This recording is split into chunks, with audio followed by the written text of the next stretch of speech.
first glance, when you come to this area in Oklahoma, it is very beautiful, it's serene, but we have missing people that are never found. There are homicides that are never solved. There's lots of dark secrets that live here. My name is Dakota Black. I'm a tracker and detective with the Pottawatomie County Sheriff's Office, and I was brought into the missing persons case for Michaela Miave.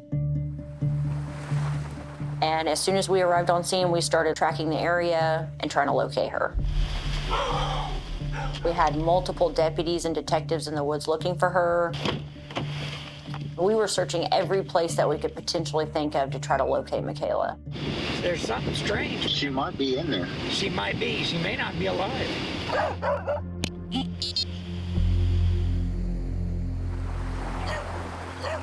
I was not looking for an individual that was breathing. I was looking for my daughter's body, and I don't know why. Sometimes it's hard to not take cases personal. They tug at your heartstrings, and this one was one of those. What was it about this woman that fueled you this way? Just who she was. My sister Michaela is the strongest person I know, has the biggest heart, is the most caring, wants to take care of everyone and put everyone before herself. I love you. I love you most. I love you more. Her main goal in life was to be around children, to help children, especially ones in need. Everybody that knew Michaela had nothing but love for her. We had a huge response from our community. Everybody really wanted her found. We just went out there looking for her, didn't sleep for days, didn't eat for days. It was raining, cold. We were just out there for days. Was there a part of you that say, there's a chance we may not find her? Yes. It seemed day after day, the chances were getting more slim of finding her alive.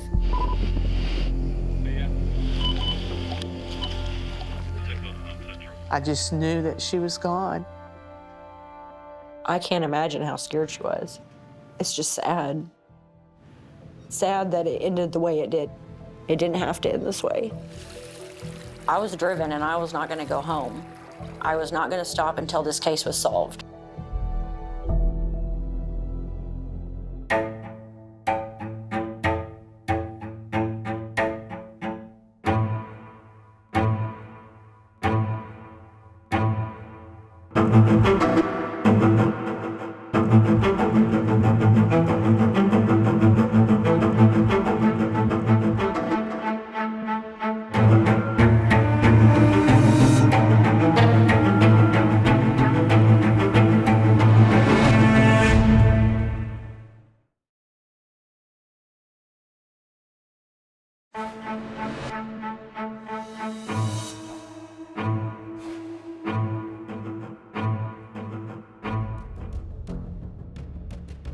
The guys at the sheriff's office call her a cool dude with long hair because they say she's meaner than any of them. In the gun range and in the field. That fence that's hanging, I had to go underneath that into the water. Her name is Lieutenant Dakota Black. She's a trained tracker and detective with the Pottawatomie County Sheriff's Office in Shawnee, Oklahoma. I go out to scenes when there's manhunts or trying to locate individuals. Her specialty is finding the missing, whether alive or dead.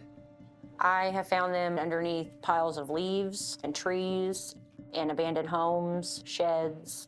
I've found them pretty much in any area you can think of. Often by her side, her partner, Deputy Haven, a trained therapy dog. For kids and other family members caught in the crossfire of tragedy, Haven provides comfort and consolation, a consoling presence she herself would rely on in the coming months as she embarked on one of the most heart-wrenching cases of her career. This case will stay with me forever, and it will be one that I always remember through my whole life because of how cruel it was.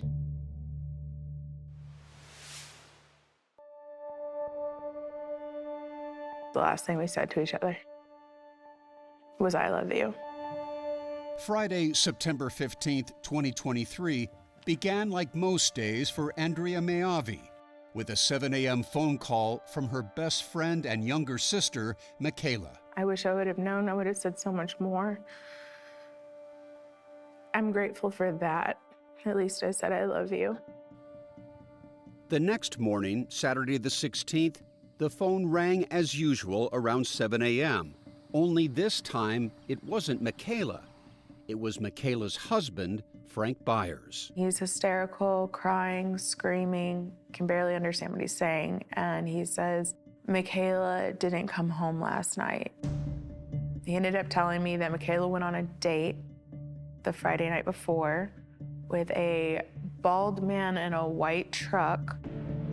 They left and she never came home last night. At the time, Michaela and Frank were headed for divorce, says Andrea. They were still living on the same 10-acre property in Macomb, Oklahoma, but in separate homes. So at first, Andrea wasn't worried. My first thought is, she's single. I hope she had fun. But Andrea's mood began to shift when her many calls to Michaela went to voicemail. By noon, I was worried. 1 o'clock, I was really worried. Their mother, Barbara Harper, was also anxious. Michaela was supposed to help out at the family restaurant that afternoon. But she didn't show and hadn't called. Unheard of for Michaela. And the more I prayed about it, the more I realized that something serious had happened. Frank also reported Michaela missing to the Pottawatomie County Sheriff's Office that afternoon. My wife's been missing since late last night. She left at 5:30, roughly 5:40. And the last time that anyone has heard from her has been at 8 p.m. And your name? My name is Frank Byers, B-Y-E-R-S. What's her name? Her name is Michaela Byers. The deputy on duty, Dustin Richardson, felt he needed to put eyes on the ground. He got to Macomb around 4 p.m., his body cam rolling. He'd given me the information over the phone, but I just wanted to see where she was coming from and see more of the details. Frank made a point of showing the deputy the last Facebook message he said Michaela sent him after she left, assuring him she was, quote, fine and to back off. Did you see the guy at all? Then he told him the story about Michaela driving off with a bald man in a white truck. So I would probably say 6, maybe 6'1". Okay. He was completely bald and he had a beard. If I had to guess a weight, I don't know, maybe 200.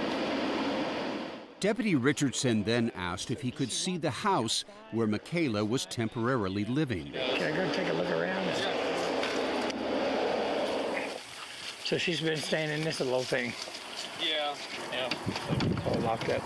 But the shed-like home was locked, and Frank said he didn't have a key, but he did have something to say about their relationship. We have an open marriage where, well, that's a brand new thing. I don't like it, but I agreed upon it because I'm trying to fix our marriage. At that point, the deputy decided to take a quick drive to the school where Michaela worked as a teacher's aide. Maybe she had gone there. Man, this Frank Byers called in saying his wife was missing. He called his son, also a deputy, from the car. This guy is squirrely, man. This Frank guy is squirrely. The sensation was that there is nothing about this story that is really true. While the deputy was at the school, friends and family started showing up at the property, including Michaela's mom, Barbara. When I first got there, I didn't even speak to anyone. I was on my hands and knees crawling through brush out in the pasture. We've got to find where she's at. How are you? This is Deputy Richardson with his body camera rolling as he returned to the property late that afternoon. Frank had smashed open the lock to Michaela's place with a hammer. I looked and I immediately saw empty shell casings from what appeared to be .22 caliber. He told me that she sits in there and shoots out at animals. The coyotes and stuff. There's a few times I've heard her shoot. By then, more deputies had arrived. I had asked him where she kept that gun, and he said it was in his house. Is it in there now? I had him walk me to his house, and he walked inside and he pointed at it. I had pulled it from where it was in there. Treat it like always. And put it in my vehicle. The gun, according to the deputy, appeared to have been recently fired. That's pretty recent. Yeah.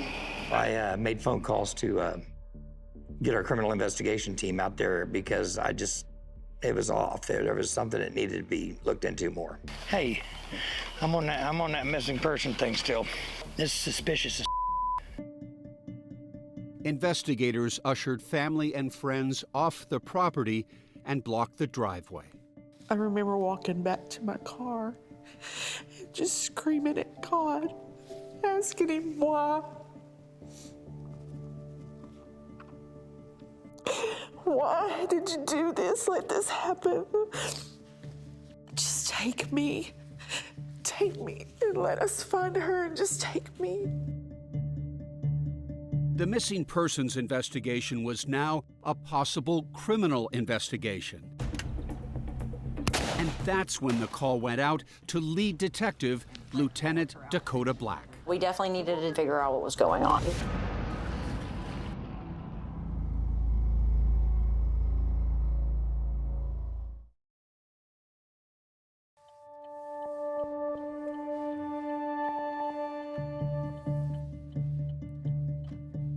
As soon as Lieutenant Dakota Black got the call that Michaela Mayavi was missing, she jumped in her vehicle and sped to Macomb.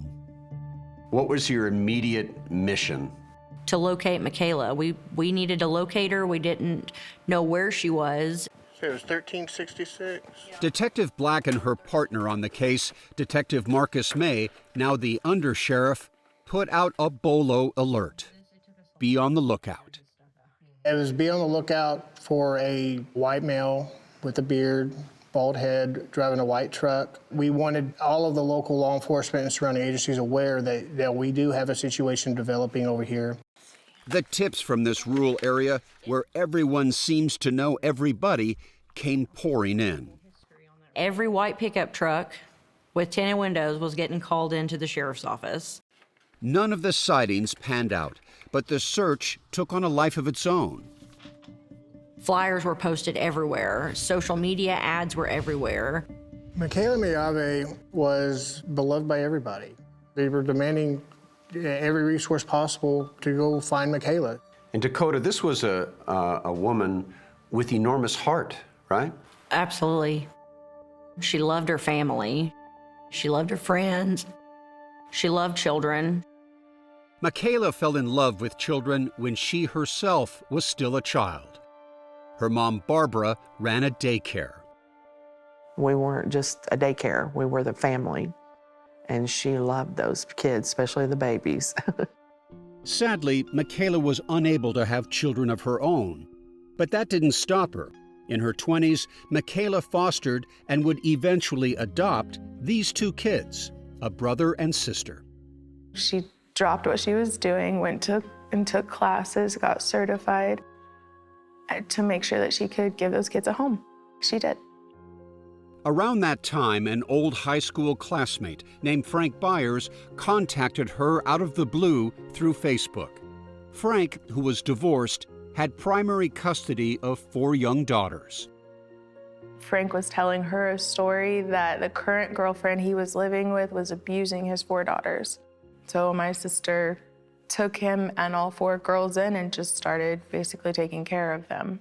She felt like the kids needed her, and she sure needed them. Probably the happiest I'd seen her in a long time with those girls. Frank and Michaela got married in 2022. They built their lives together in Macomb, population 24. It's just country. It's 100% country. The kids are 100% country. Michaela was going to college to get her teaching degree while working at the local elementary school. And she would stand up for the kids, and if she saw a child that was dirty or wasn't taken care of, she would take it to the principal, and bring awareness to it. I think that was her biggest thing in life, was to help little innocent kids that needed adult help. She always felt responsible to do that. Countywide, dozens of people turned out in the cold and pouring rain to slog through mud and tick-infested woods in search of their beloved teacher.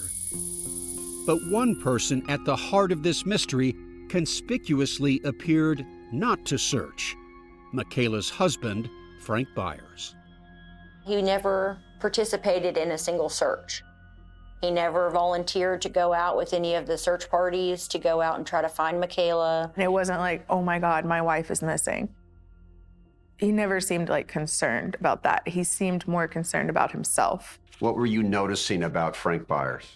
The lack of any human emotion. I mean, he did not seem scared. He just wanted to know what we knew. It didn't seem human at all. Investigators were already zeroing in on Frank. We strongly suspected Frank. 3 days after Michaela was reported missing, Frank Byers agreed to be questioned by Detective Black at the sheriff's office. The interview was audio only. At this time, I just want her found. The detective tried to win his trust by playing the good cop. Again, I couldn't imagine. I mean, it's hard not knowing, And when everybody's pointing a finger at you, I'm sure it doesn't make it any better. Yeah. I feel like I gotta defend myself and tell everyone that no, this is what happened, this is the truth. She pressed him, but not enough to make him stop talking. Did you ask her about the date before she left? I did, and she told me it was none of my business. Same thing as if I went on a date, it's none of her business. Okay, so she never said a name or anything? No, how she met him, how she knew him? No. After answering questions for 2.5 hours, Detective Black let him go home. The search for Michaela continued. Barbara remembers crawling through brush, wearing snake protectors, when she says she had a premonition. I heard Michaela tell me, "Mama, I'm in a tin horn." And I said, "Oh my God, she just told me she's in a tin horn." Barbara frantically started looking for tin horns, pipes or culverts used to divert water under roads. But there was no sign of Michaela. Then came the call to 911 on day 5 that would prove her mother's intuition was right. Ma'am, I don't know exactly where I'm at, but I'm on Hamilton Road. I was searching with my friend for my cousin that's missing, Michaela Miade, and I think that we just found her.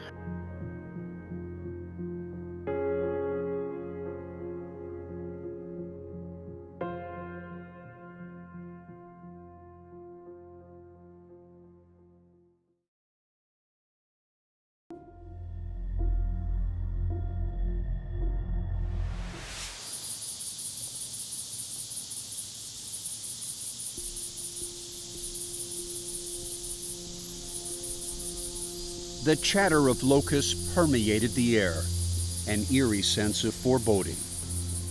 Michaela Miade had been missing for 5 days. I got a phone call from my friend, and she said, "I need you to sit down." And she said they found someone, and it's a female. And I'm like, is she dead or alive? Earlier that day, a cousin and her friend had been out searching about half a mile from Michaela's house when they were stopped in their tracks by a strong, sickening odor. The friend followed the intense smell down a ditch to a tin horn. He saw something sticking out. It was a hand. I was searching with my friend for my cousin that's missing, Michaela Miade, and I think that we just found her.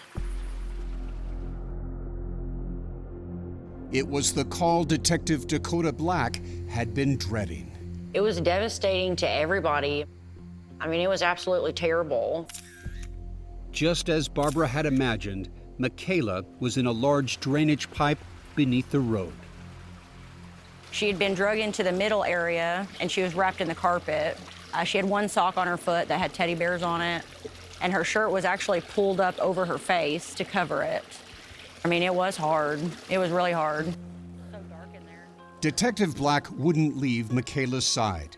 The two women had been born one day apart in the same year, but that wasn't their only bond. I did feel a connection with Michaela. I have a history also. I've been in bad relationships. It could have been me. On more than one occasion. I just got lucky.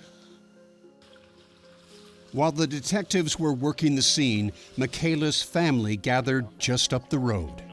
You could hear them crying up there, and they were trying to come down here where she was. But the crime scene was blocked off. I can't see her. We can't let you to the table. I can verify. Please. I never once doubted that it was her. If anyone goes to the tape without permission, they immediately go to jail. I don't know what to say. I'm sorry. Can you tell them we're here? Of course, of course. I felt like I needed to see her because she'd been out there for 5 days without me. And I just needed to be with her, and they wouldn't let me. She needed me, but I wasn't there. Michaela's remains were placed in the coroner's van for the journey to the medical examiner's office. My mom and I both realized that it was probably her in there, and that we would never be able to hold her and hug her again. My mom started to chase the van. I just followed it down the road just as fast as I could. And somebody hollered at me and asked me what I was doing. And I said, my baby's in that van. Detective Black was so angry, she had to hold herself back. I wanted to leave that night and go and arrest Frank. But I knew it's better to move thoroughly than to act quick. The two investigators had already begun building a strong circumstantial case against Frank Byers, the bullet casings in her home, his unlikely story that Michaela agreed to an open marriage. She wanted to start dating other people. And left with a bald man in a white truck. She embraced the guy in a hug, and then they got in the truck and left. When you asked Michaela's family about this open relationship, what'd they say? Absolutely not. They said there was absolutely no possible way that Michaela would have ever done that. Investigators learned from interviews and from Frank's own social media accounts that he was the one who was cheating. Frank Byers is the biggest cheater. He was cheating on her as soon as he moved in. Every time he would go out of town, he was creating dating profiles. Frank worked for an environmental cleanup company, cleaning up hazardous materials. He spent a lot of time on the road. He would meet women at gas stations. He would meet up with them at hotel rooms. He would text them while he was home with Michaela and hide it from her. He was communicating with females the day Michaela was murdered and immediately afterwards. He was sending pictures to women the day of her funeral, asking, how do I look in my tux? Frank's cheating got so bad, Michaela moved out about 3 months before her murder. She packed a bag and she came and stayed with me for a week. I held her where she cried every night. She felt like a failure.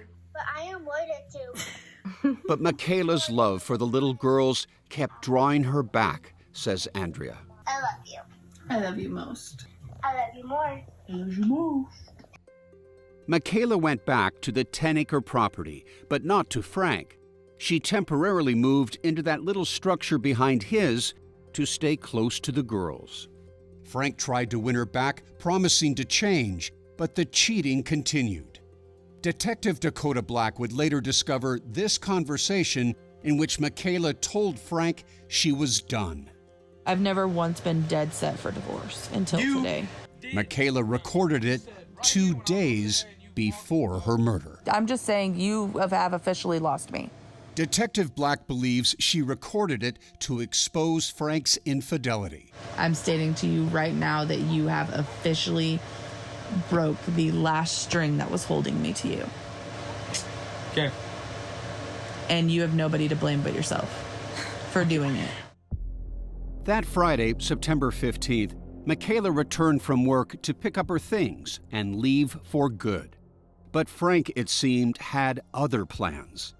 Detectives would later recover these images captured on a home security camera on his phone. Detective Black believes he thought he had deleted them. Where is Michaela in this picture? This is Frank's home, and she's coming through the front door. Michaela stayed for 14 minutes. The detective believes they were arguing. Here's Michaela again. She's leaving.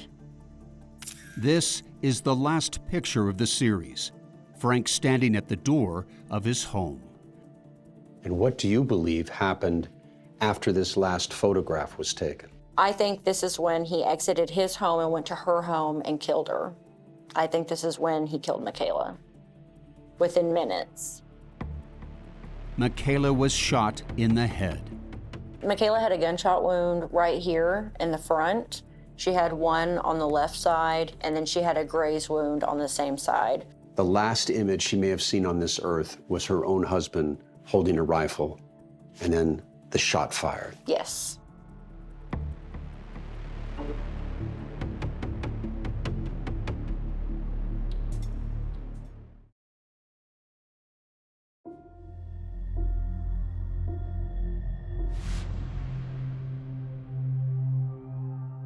It started as a simmering anger And I just gotta say this because I'm pretty angry. and grew into a raging fury.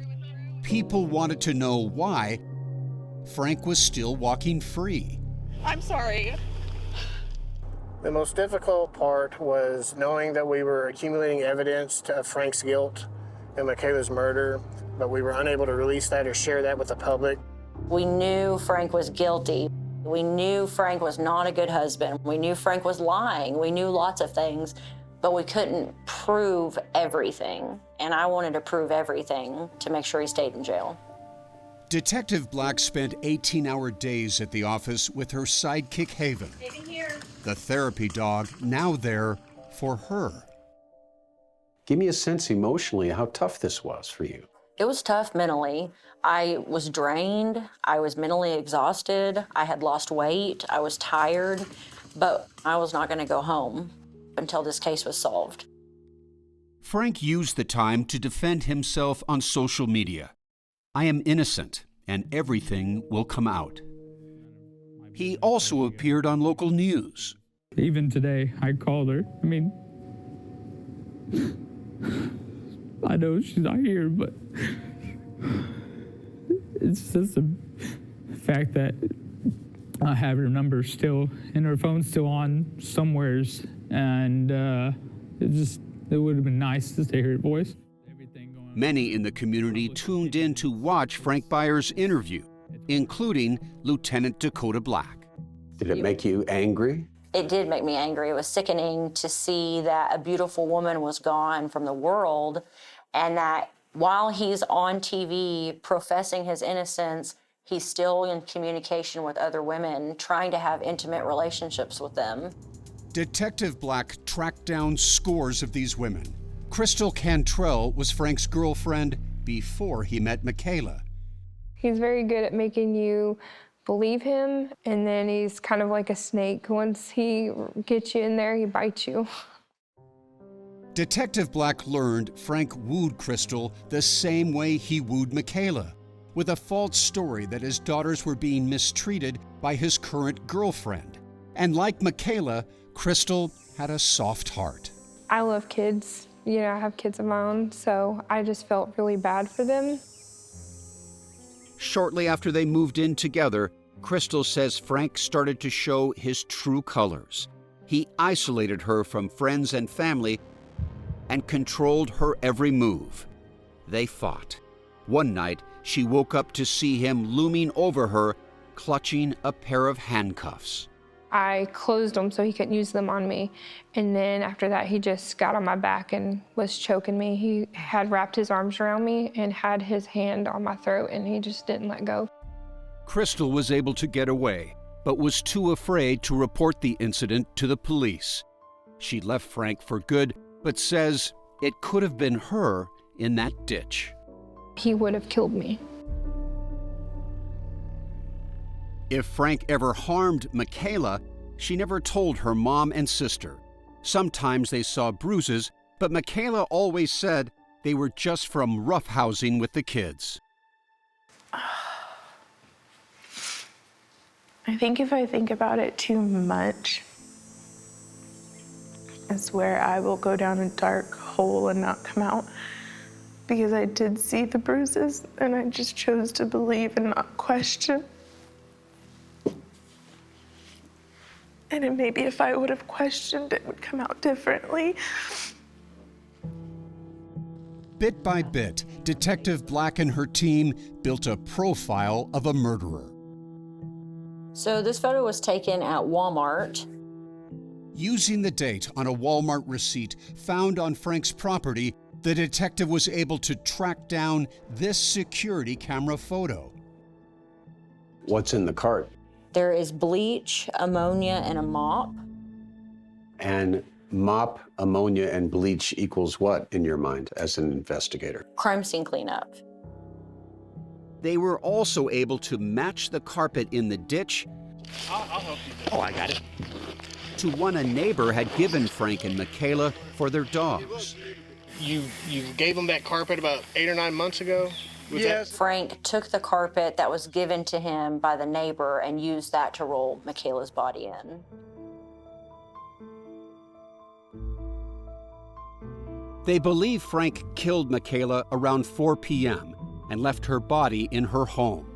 He then picked up his girls after school and drove them around, returning home about 8 p.m.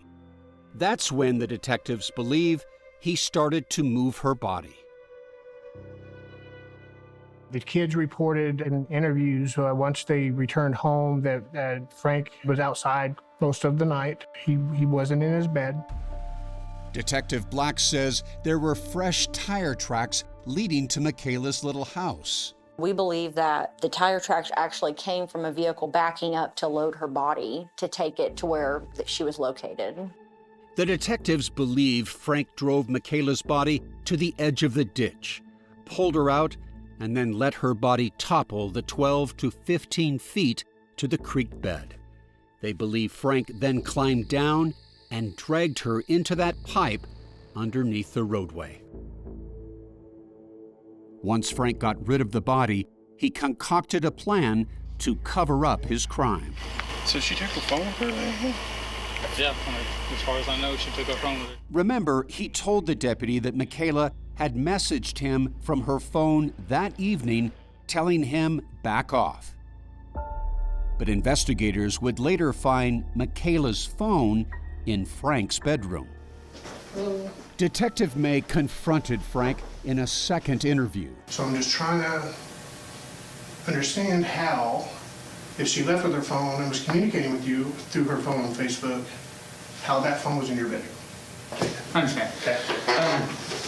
I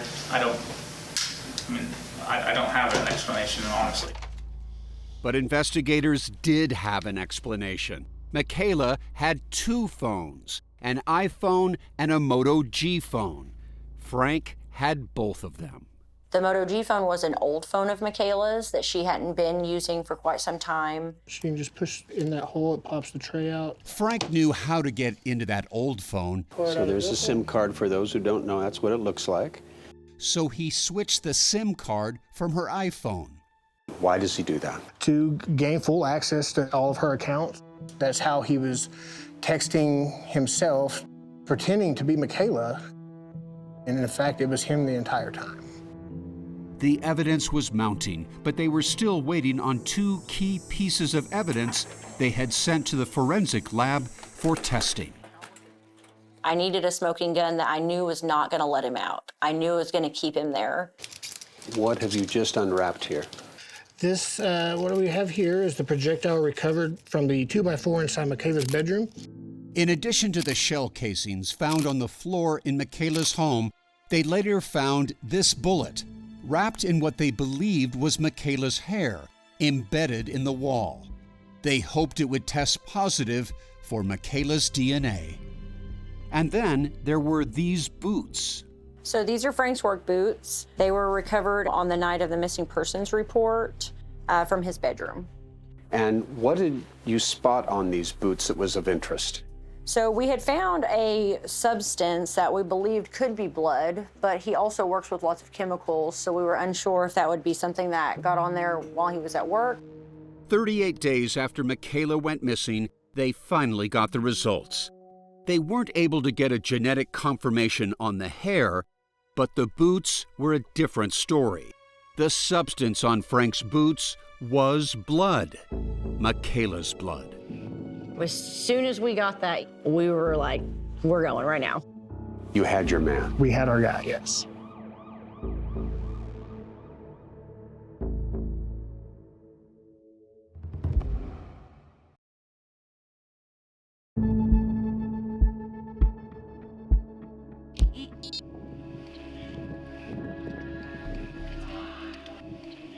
We were waiting for that arrest. So it moved fast after that. It was close to midnight. Flashing police lights lit up the darkness. 38 days after Michaela was reported missing, Detective Black, Deputy Richardson, and a special ops team moved in to arrest Frank Byers. I got with the SWAT team, organized the takedown, and went in and got him. Just confirm that we have the main suspect. He's in custody and You are under arrest. He thought he was smarter than everyone, but he was outsmarted, right? Yes, I think he was surprised. I swear I didn't do it. Lieutenant Black finally had Frank in her grasp, and right where she wanted him, in handcuffs, headed to jail. Detective May called Michaela's family with the news. That was a hallelujah moment. That was about time moment. We couldn't get her back, but we knew he wasn't walking free anymore. Detective May says they were done with Frank's lies. How you doing, Frank? And they confronted him with the hard evidence they'd taken weeks to gather. Now's the opportunity to let us know what happened. I didn't do it. Why was there blood on your boots? I mean, I can't answer. I mean, I don't know. I mean, honestly. Frank Byers was charged with first-degree murder. The DA was seeking the death penalty, but the defense requested a deal to save his life. 15 months after Byers' arrest, he agreed to plead guilty and serve life without parole. Michaela's mom was bitterly disappointed. I feel that the plea deal was a cop-out. The moment, the second that she took her last breath, he chose that. And he got to choose what he got for punishment too. And that's not okay. It's not okay. The plea deal isn't the only thing upsetting Barbara.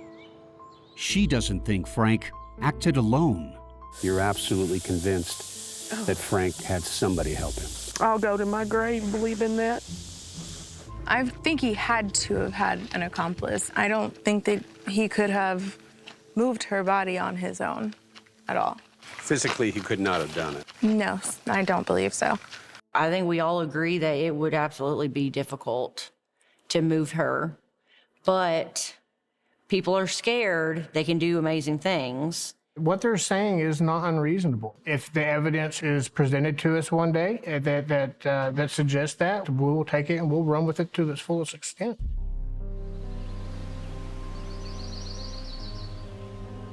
I come and I sit and I look at that place down there. I went down and hung all kinds of crosses and different things. He didn't just take from us, he took from his own children. Someone that loved them, that put them first. It didn't have to end this way. He could have let her leave, but he didn't. There's cold justice for Michaela. For Detective Dakota Black, Tracker, her painful work continues. Michaela would want her life to mean something. Barbara is starting Michaela's Purple Butterfly Foundation to fight against domestic violence. That was her goal, her mission in life, was when you see someone in need, help them. When I think of Michaela, I think of sunflowers. I think of joy. She would love that, though. You know she would, with all those sunflowers. I sure miss her smile, her laugh. Oh, that laugh was something else. She was my best friend.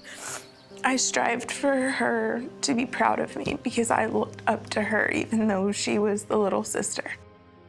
I still lay in bed and talk to her like she's still right there. I feel like she's watching over us every day.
There was just sky's the limit for a 21-year-old that was talented and that everybody loved. I'm Kevin Harris's dad. Okay, he's my son and he was named after me.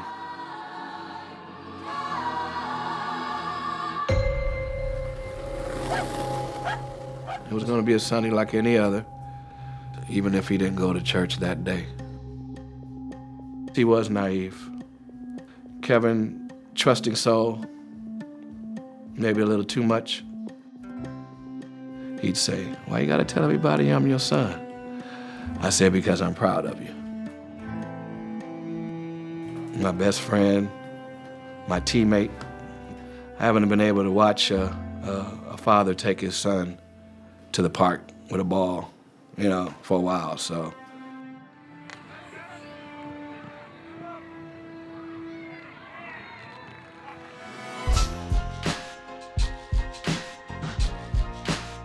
He was making a name for himself. As I heard where Britney and Rihanna actually were interested in some of his material. Kevin always had it. The beats were great. I knew he was gonna make it. Some people have that thing where it's like you're relentless to a point where nothing can stop you. The stuff that he would send me was a lot of like an R&B feel mixed with like pop. Pop and hip hop. Church. Like gospel, like those chords. A lot of things were happening too quickly. We can get it poppin', we can get it poppin'. Videos, camera shoots, Ice Cube track. And he went to that doggone studio that night. And that happened. Last day, and he kissed me on my left cheek. He hugged me, and he just held me, and I said, "What's wrong, Kevin?" And he said, "Nothing, Mom." He said, "Everything's just happening so fast, I feel like something's going to happen." I said, "Don't think like that." 10 to 17 shots, 2 different handguns. How much do you have to kill him? A lot of suspicious things happened that night. The clues are absolutely out there. We just need that one piece, that one smoking gun.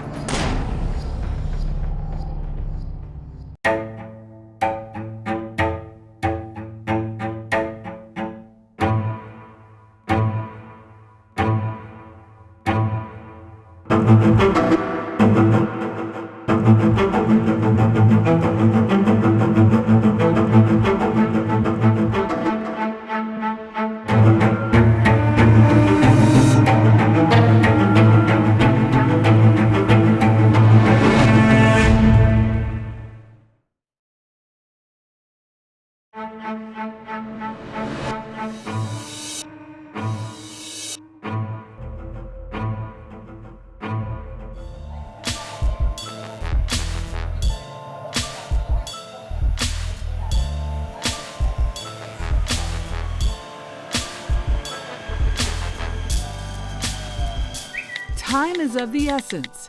I hate how long my breath takes. Those are the words of Kevin Harris on his Twitter account in the summer of 2009. Kevin was just 21 when he was gunned down shortly after 8 p.m. on a September Sunday that same year. He had been sitting in his car alone in Inglewood, California, a small city in Los Angeles, close to LAX. I got a call at 9:15. Are you at the hospital? I said, for what? What happened? What's wrong? Kevin's been shot. Kevin Harris Sr. is Kevin's dad. We ran every light just to be told that we couldn't see him. I was in denial. Catherine is his mother. The night that he was murdered, and I do say murdered, people like to say he passed. He did pass on, but someone actually took the time to murder him. The Harrises couldn't believe that somebody wanted their son dead. This is Kevin. This was during the photo shoot that they had, so. Handsome, confident. Very confident. Tell me about your angel. Our angel. She called him Angel Face. His mother? His mother. I wish you could have met him. He was a beautiful man. And he was still close with his childhood friends, like Cameron Woods. We've known each other since we were like 2, 3 years old. We continue going to the same school with each other all the way to here. It's still so fresh. Yeah, hold on, sorry. What are you thinking? I don't want to cry. It's a little harder. A little. Yeah.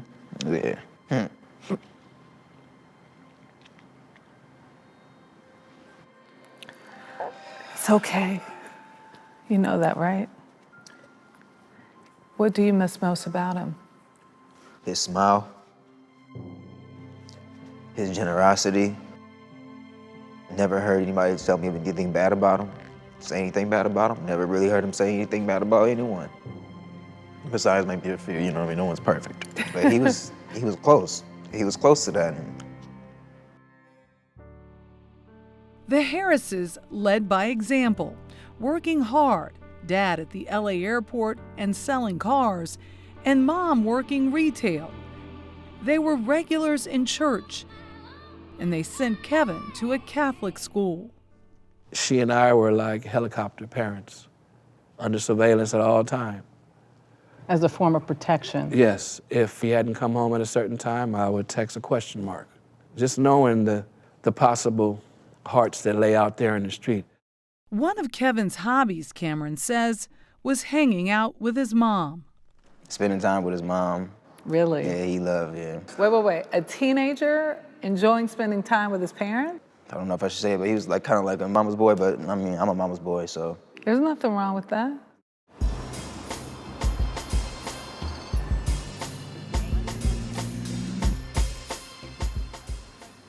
Kevin was a perfect date.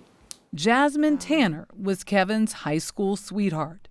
Not really a huge dancer, but like, you know, he had his little two-step that he would do.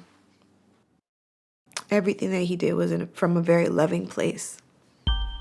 The Harrises kept their son involved in sports, especially basketball. I'll take you through my house right now, right here in my room. But his real calling was music.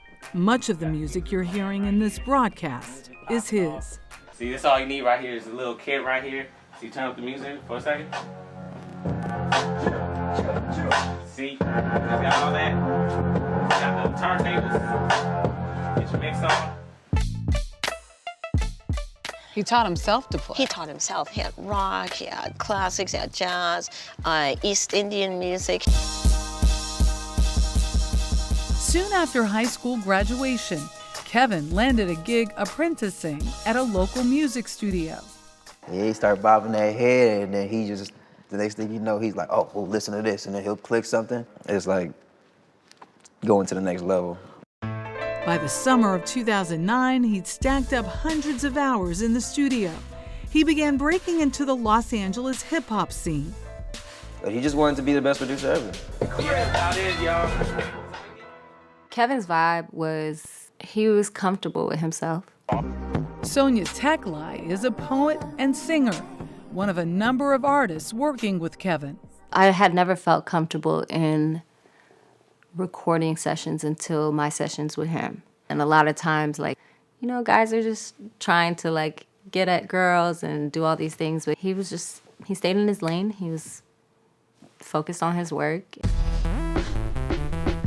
As Kevin's career picked up speed, he bragged about working at a big fancy studio where Michael Jackson once recorded Thriller. And he was like right there. Kind of like, you know, like a pinball, and you get your ball ready, and you pull it back, and then you let go.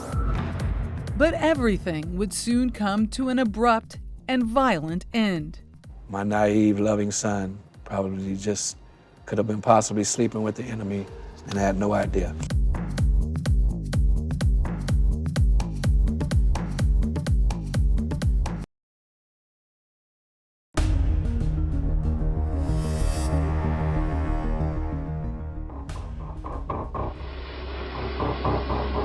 To this day, no one has been charged for the murder of Kevin Harris. They thought we're gonna do this sneaky stuff here and we'll get away with it. They effed with the wrong father this time. Kevin Harris Sr. is determined to change that. He spent the past 11 years seeking justice for his namesake. I never got to speak to Kevin that day at all. I went to work at 9 a.m. He was still asleep, and I looked in on him and I left. That Sunday morning in the summer of 2009, Kevin shared breakfast with his mother, Catherine. I still have the plate, the paper, the napkin, the last carton of juice. I have all of that from that day. You've memorialized him. I just love him. I love him. Retracing their son's steps, the Harrises say nothing seemed unusual that day. From what I hear, at some point he wound up at a Pop Warner football game, and then later on he went to his aunt's. Karen Stadden is the last known person to see Kevin alive. He was his regular happy-go-lucky self. Hi, Auntie. How you doing? What'd you cook? And he stayed, we ate, we laughed, we talked. And after a few hours, Kevin left saying he was headed to the music studio. I said, Kevin, don't go. We're having too much fun. I don't want you to go yet. And he said, Auntie, I have to go because the studio is quiet. No one's there. I can record. I can go over some things. I can write. I can perfect what I'm working on. And we hugged each other, and he was out the door. He drove to the studio in his beloved green Camaro. He was supposed to meet up with a friend, known in the community as a wannabe rapper. But that friend was a no-show. A lot of suspicious things happened that night. The studio was in a converted garage in a residential neighborhood. Kevin arrived, but never made it out of his car. He was shot multiple times from 2 different guns. I never expected anything like this to happen to Kevin. Kevin's friend Jasmine says he didn't have a chance. To find out that he was shot outside the studio that he loved to go to so much, it was just like, nowhere is safe. The Harrises went to the crime scene no more than 3 hours after their son had been shot. The police were already gone. It was already cleaned up. It was so weird and strange. It was like, why is this crime scene already done? Car was gone, everything. It seems as if they were more expeditious in cleaning up their crime scene than they were in trying to find out who did this within the proverbial 24 to 48 hours. That's what it seemed like.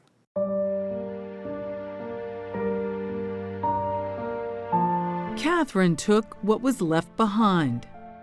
I walked around in front of the studio and I saw blood, wiped the blood up off the street, and the glass from his window was on the ground. And I used my hands as a broom to gather the glass.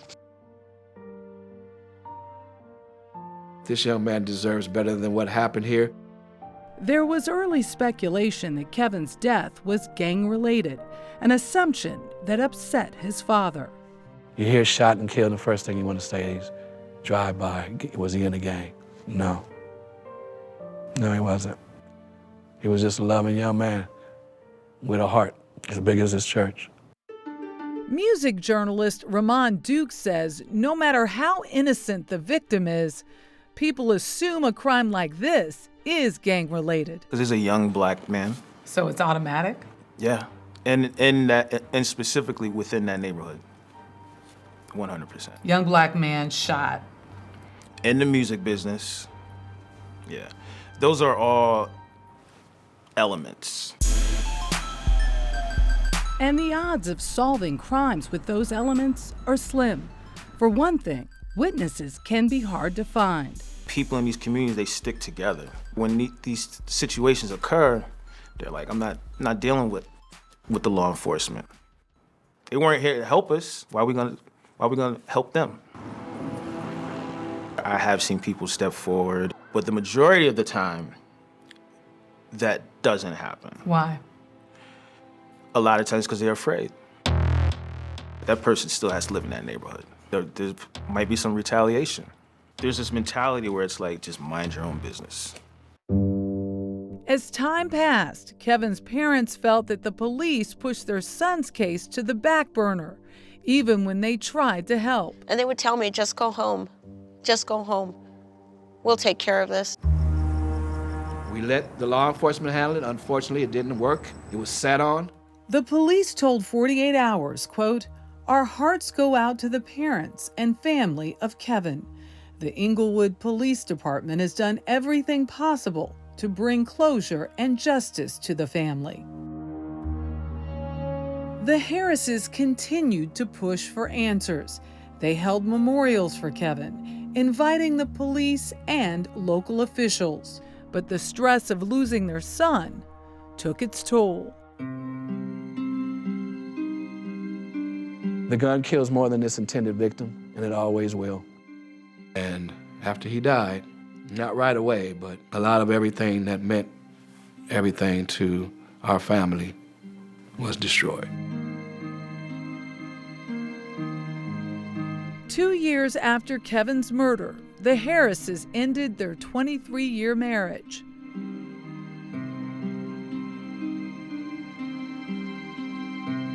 It was a dark time for Kevin Sr. He searched for solace.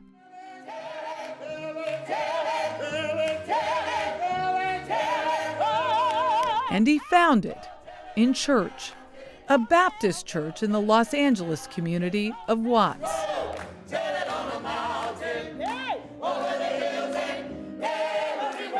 My heart is broken, but God has, piece by piece, put it back together. Pastor Winford Bell helped the heartbroken father channel his grief into a newfound purpose, speaking out against gun violence for Bell's organization, Silver Lining of Hope. My heart has been ripped to smithereens. I really revel in this because it's medicine to my soul to speak about the loss of my son. Kevin stepped up. When they kill your baby, it's few people that want to fight to fix it so that your baby or my baby or anybody else's baby doesn't suffer the same thing. Now, more at peace with himself, Kevin Sr. found more will to keep up the long fight to find out who murdered his son. And he was about to get some unexpected help. We're going to put as much time and energy as it takes. We will not stop. We will figure this out.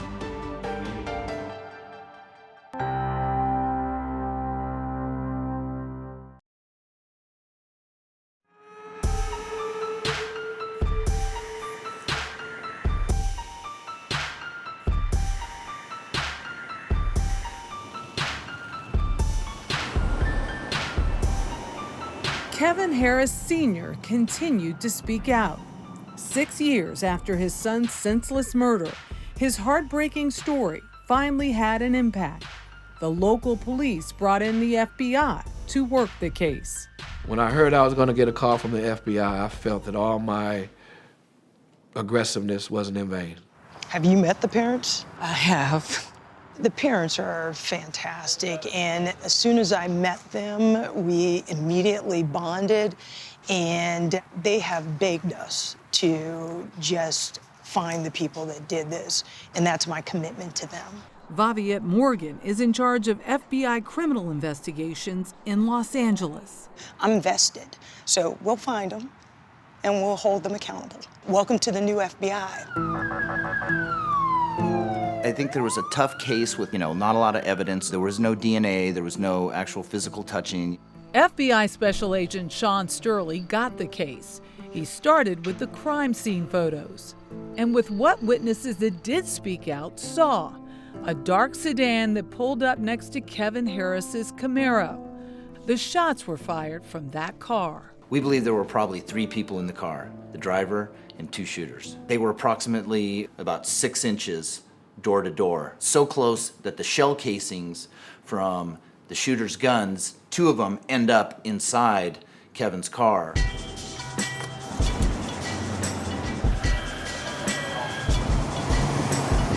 Also new to the case, former LA detective John Skaggs. I know the streets and I know how to talk to people.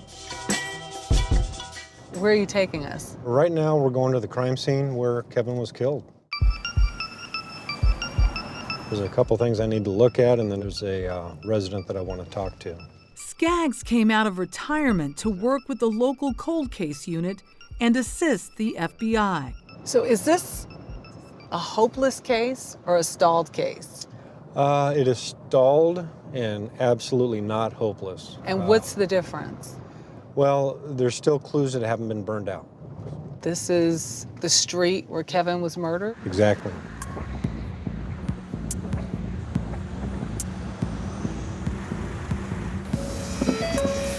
Detective Skaggs walks into the house attached to the music studio. Hey, John Skaggs from Inglewood Police.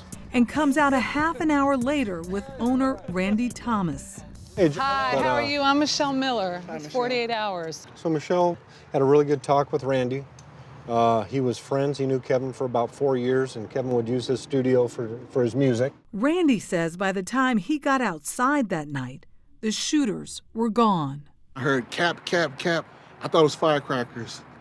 Then the neighbor came outside and said, somebody shot. And you saw Kevin's car? I saw the green Camaro and I said, oh my God.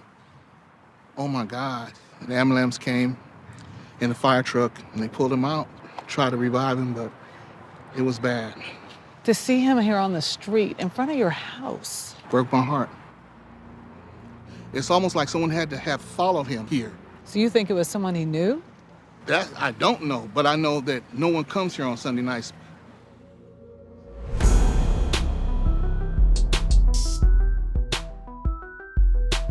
The new detectives confirmed what Kevin's parents and friends had said all along. Kevin Harris was really quite a remarkable kid. We probably did somewhere close to 70 to 80 interviews. We could not find anybody who would say anything closely, remotely negative about him. And they learned that in the months before his death, Kevin's career was on a roll. This studio was his home base. There's a lot of steps. Be very careful. Okay.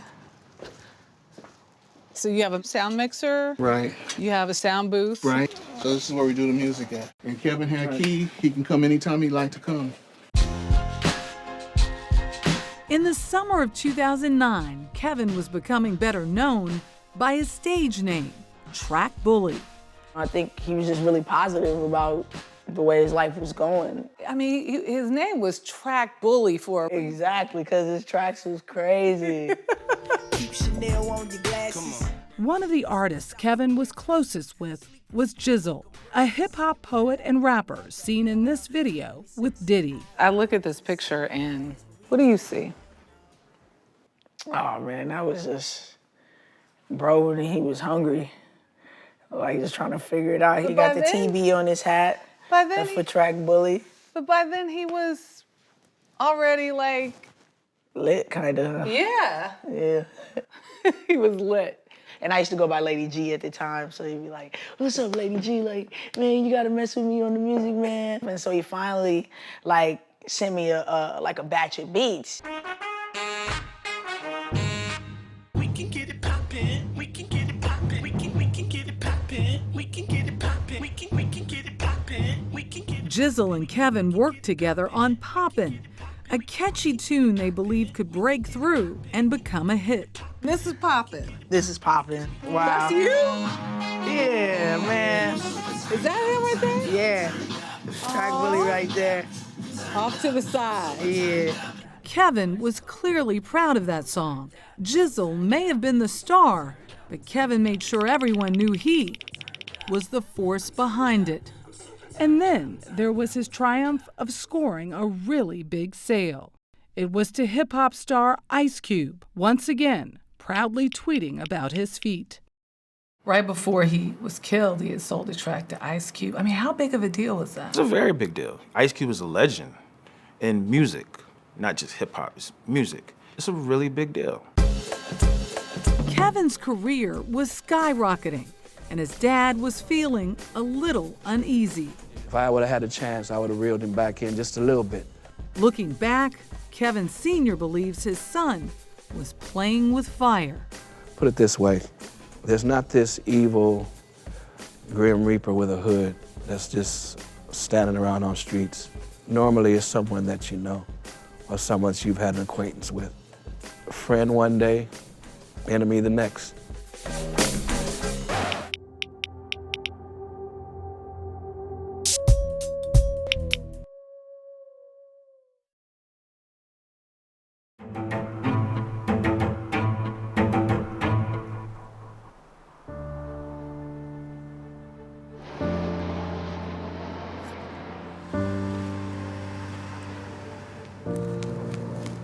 The new detectives continued to study the crime scene photos. It's kind of like you see his life right there. I mean, high school basketball player, great outside shooter, his laptop and his hard drive with all his music. So in his car were all his loves, and horribly, that's where he died. Since Kevin's reputation was golden, they wondered if his death could have been a case of mistaken identity. They learned Kevin wasn't the only one in town with a green Camaro. There was an active gang member that lived less than 2 blocks away from Kevin at the time. That gang member, they say, had a look-alike car. I was able to interview him. The guy's changed his life, and he's told me about some of the stuff that he was doing back in that day that could easily be a cause for somebody to retaliate against anybody driving a green Camaro. When you grow up in LA, no matter how sheltered you are or how strict your parents are, you're gonna run into the culture. It's no secret that Los Angeles does have a gang culture. Even though he wasn't in the streets, I think we all kind of know what that's like. You know, your parents can't protect you from everything. But detectives now say they took a hard look at that mistaken identity theory and ruled it out. They believe that Kevin rolled down his window to talk to the people who drove up next to him that night, and that he would not have done that unless he knew them. So they're looking at each other eye to eye. That kind of dispels gang retaliation shooting, where Kevin was misidentified for another gang member. They were convinced Kevin Harris was the intended target. But why? Were there clues in his surging career? For one thing, in the hip-hop business, you can get rich overnight. You have like really young artists, like 18, 19 years old, and they're millionaires. 2-3 years before that, they probably didn't have $10 in their pocket.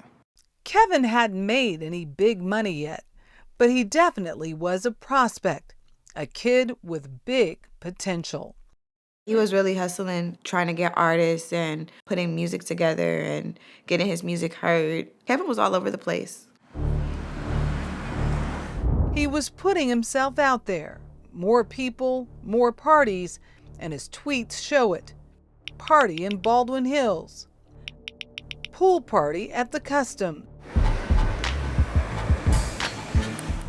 There's no other way to kind of attain your goals and aspirations without going at it 24/7. I could just see that in him. You're just showing up where you're supposed to show up and put yourself out there. Putting himself out there, he was getting a little more flashy. He put extra wide chrome wheels on his Camaro. His dad didn't approve. Now you're kind of blinging a little bit too much for maybe the average young man. You have to be less visible. And Kevin was also getting louder on Twitter. Kevin got real cocky. His name was like really getting out there. I did feel like, maybe he was kind of feeling himself, a little fluffing his little feathers. I felt like blessing people with my presence, he tweeted. Word was that Kevin didn't want to work with people who weren't up to his level. When you start getting hot, everybody wants a piece of you. You just can't work with everybody. And sometimes some people get offended by that. Things could happen out of those situations. And Kevin wasn't shy about calling some people out. That's clear in his tweets. I'm getting bored by my so-called peers. And here he says someone was, quote, exceeding their talent. In the music business, words like that could be a problem. There's no difference between that and dissing someone in the streets. What is a diss? A diss is disrespect. It's a very real thing, and again, it goes back to like these street rules. So a lot of this conversation is through social media, Twitter specifically. I'm sure that Kevin was aware of it. Did he think it would lead to him potentially losing his life? I don't think so. Just who was Kevin dissing in those tweets? No one knows for sure. Could it have been that wannabe rapper who stood him up at the studio that night? Was there bad blood between them? The people who knew Kevin best sensed he was uneasy in the weeks before his death. His demeanor did seem a little different. I couldn't really pinpoint like what it was, but I can tell when someone's vibe is off. He'll come home. A couple times, I'd see him look back out the door. I'd say, what's wrong, man? Somebody following you? Nah, I'm okay. The Harrises had prepared Kevin for life growing up in a tough neighborhood. There was sometimes gunfire in the area, but they believed they taught Kevin how to avoid it. Still, Kevin Sr. was taken aback by a question his son had. At one point, he did ask me, well, what do you think about bulletproof windows? I said, why? I said, Kevin, is somebody bothering you? No, it's all right, I'm okay. I said, just let me know. I've lived here long enough. We could speak on it. We can get it taken care of peacefully. No, I'm all right, Dad. It was always, I'm all right, Dad. I love you, Kevin. But something must have been wrong. After Kevin died, Catherine was surprised to learn that he was thinking of joining the military and getting out of town. A week after he was murdered, I received a letter from the recruiter's office for him to go see the recruiter. A lot of people say timing is everything, and gosh, I kind of wish it would have came a week earlier.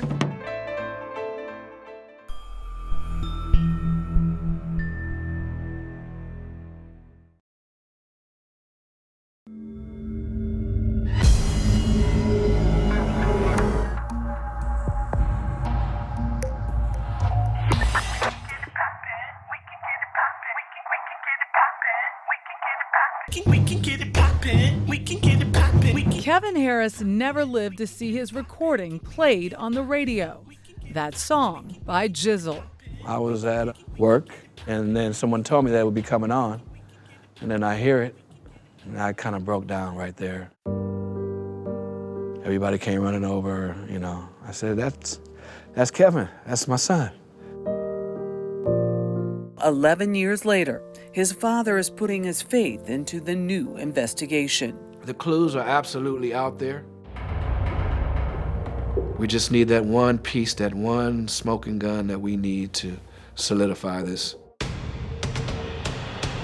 This is an active case, so the detectives won't name the names of anyone they have in their sights.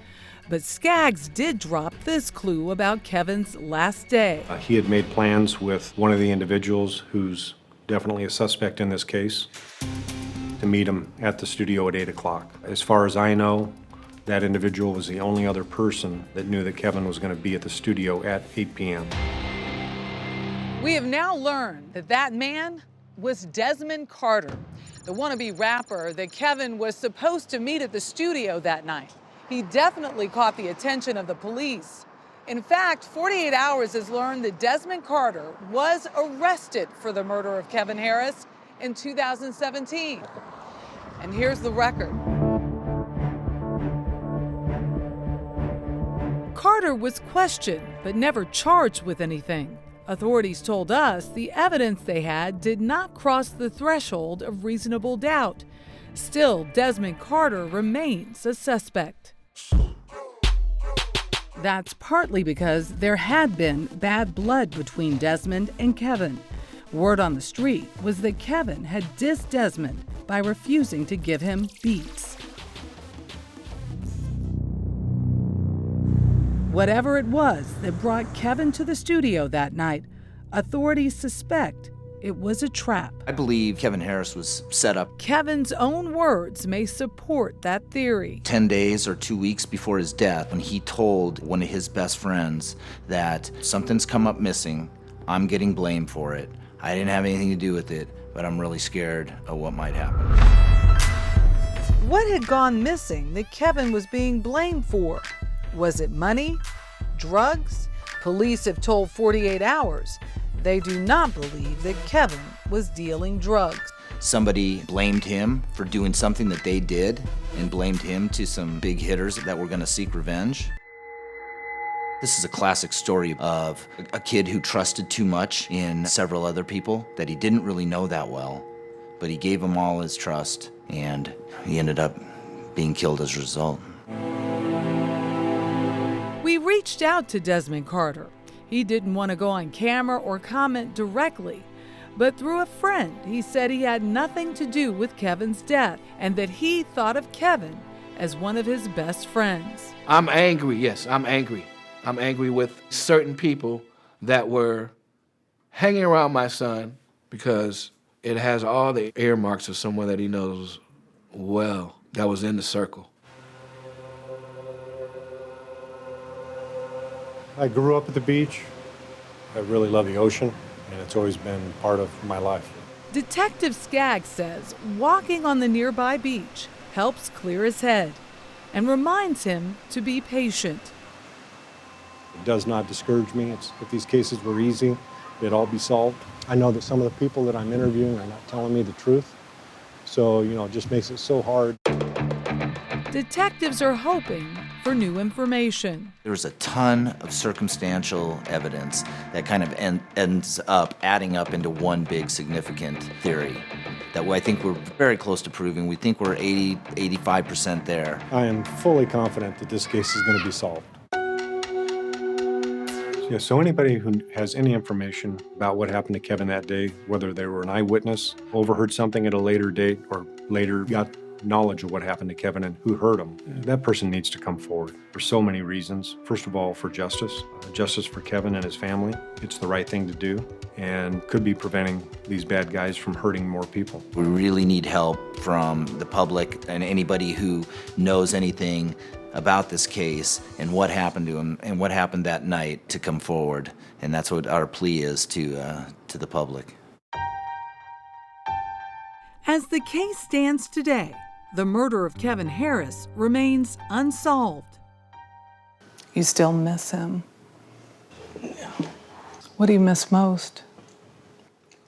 I just miss his spirit. I think it's just not knowing, you know? Not knowing. I'm not supposed to cry.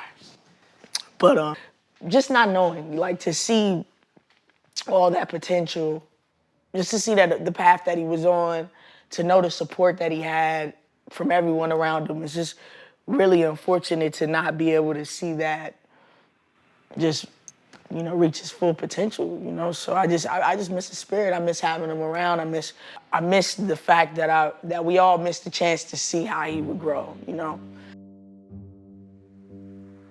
Kevin's parents say they'll never give up. I have nothing else to do with the grief that I feel every day, but to be motivated by it when I walk out the door each day. Let's kick some doors in. Let's stay relentless with this. You can't hide from God.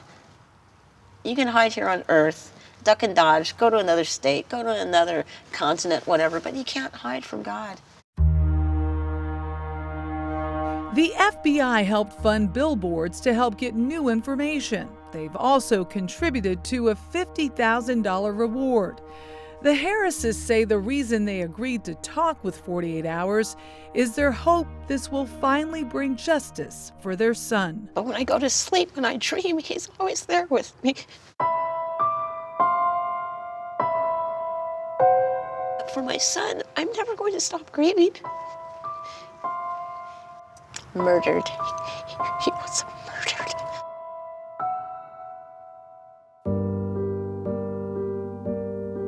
These pictures are in my room, and to be honest with you, since we resemble each other so much, I turn them backwards. It's kind of hard to look at them all the time like that. Kevin Harris Sr. doesn't need to look at those pictures anymore because the image of his son is fresh in his mind every single day. And he is consumed with solving this case for one reason. So I can lay my son's soul to rest properly. His mother and I will make sure his passion and his dream lives on.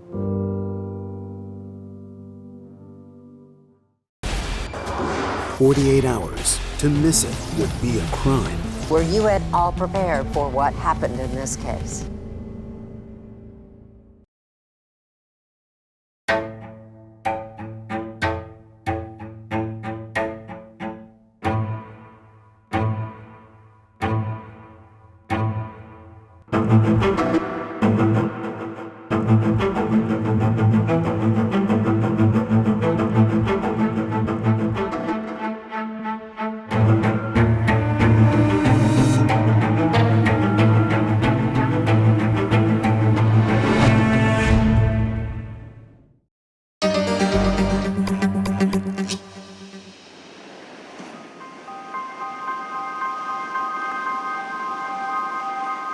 I remember having a nightmare that something was terribly wrong. Jesse was killed. And when I woke up, it was just a dream.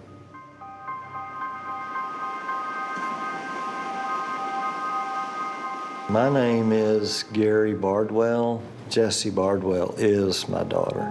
Go this way. Do it, Jessie. Do it. I called her my beautiful daughter, and I still do. A beautiful Jessie. She lived in Orange Beach, Alabama. She just loved being around water. She would be in the water, fighting the waves and having fun. She worked at a place called Cobalt, the restaurant. It's a beautiful place. I don't know why she decided to move. She just up and moved to Texas. And she said, like, I'm just going out there to clear my head. I'll be back. I'm just going for a couple weeks and I'll be back. My name is Kimberly Asbury. I was friends with Jessie. It just went from hearing from her a lot, talking to her, to nothing.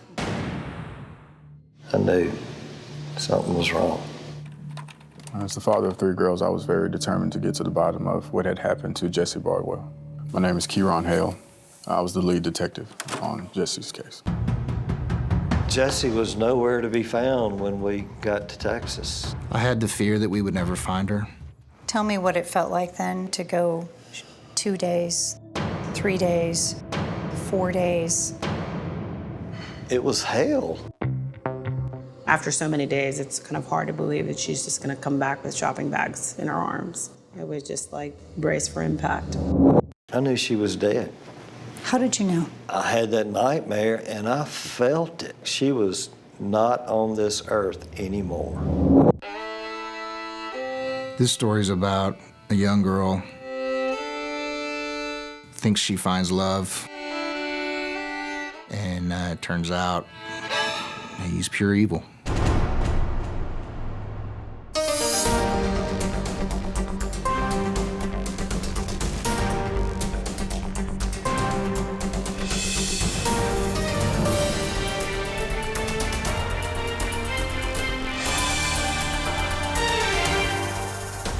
"48 hours taken away."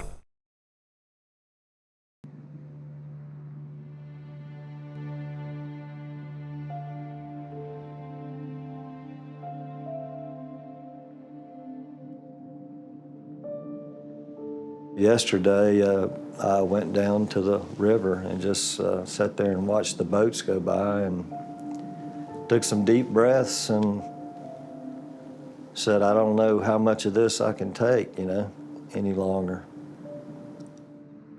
There are days when it's hard for Gary Bardwell to get out of bed, but he always does.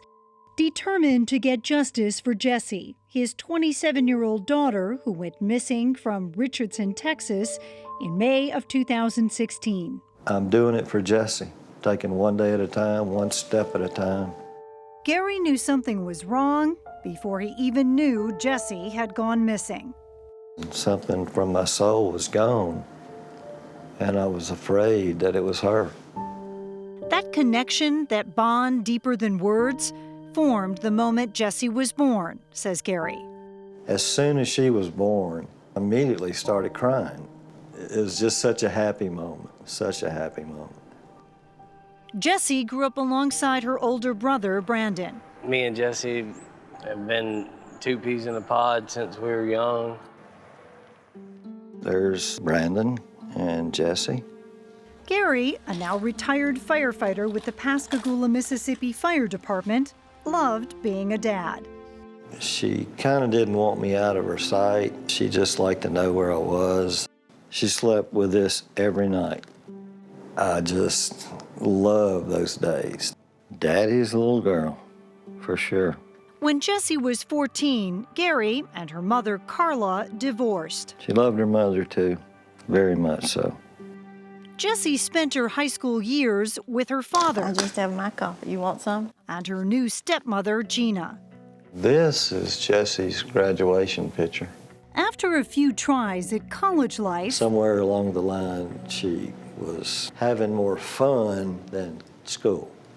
That's when Jessie moved to Orange Beach and started working tables at Cobalt, a popular beachside restaurant. We talked every day. She texted me every day. Like he came and they went boating and they went fishing. Jessie's good friend, restaurant manager Kimberly Asbury, found out Gary was an accomplished musician and booked him at the restaurant.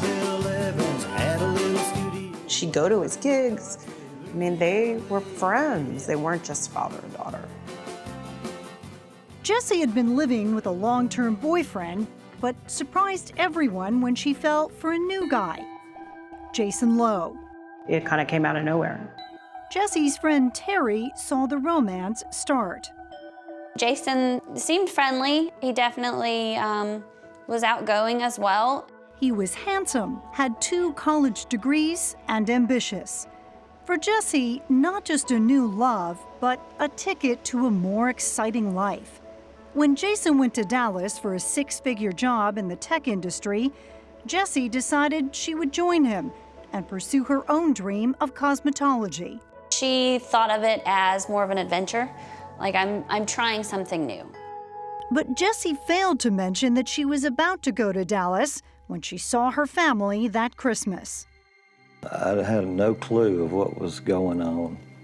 She knew that she was fixing to leave for Texas, and I would have done everything I could to try to talk her out of it. Shortly after the holidays, Jessie left for Texas, and suddenly the girl who always had her iPhone was now never on it. You couldn't reach her. The moment that I really started to get worried was when her phone number was cut off, and everything that we talked to her had to go through Jason. The only way to get Jessie was to call Jason's phone or the house phone. They would come to find out that Jason was monitoring all her calls. Eventually, every time Gary called Jessie, he only got Jason. I said, let me speak to Jessie. He said, she said she'll call you later. 2 months later, Gary finally got his chance to meet Jason Lowe. Jason and Jessie came to Pascagoula for a visit. Gary tried to persuade Jessie not to go back to Texas. I remember Jessie was hugging me more than normal. And I was going, are you okay? Yeah, I definitely want to go to Texas. I just want you to be proud of me, you know. They left. I watched the car drive away. Even though Jessie never let on that anything was wrong, Gary had a bad feeling. He went into his studio, Jessie's childhood room, She said, Daddy, don't worry. and wrote this song. It's gonna be all right. That song, Taken Away, was written the very last time I saw Jessie. As they were leaving. It was written about seeing them leave. Taken away. Me getting a gut feeling of something was bad wrong. Taken away. She said, there is nothing you can say or do to make me stay. In May, 4 months after Jessie moved to Texas, she stopped answering his calls altogether. Gary called Jason and insisted on knowing where Jessie was. He says Jason told him he didn't know. What was he saying? I don't know where in the hell she is. We don't live codependent. She can go and come as she pleases. But when she didn't call her mom and stepmom on Mother's Day, Gary had had enough. I said, we're leaving in the morning. Let's pack some bags and we're going to Texas.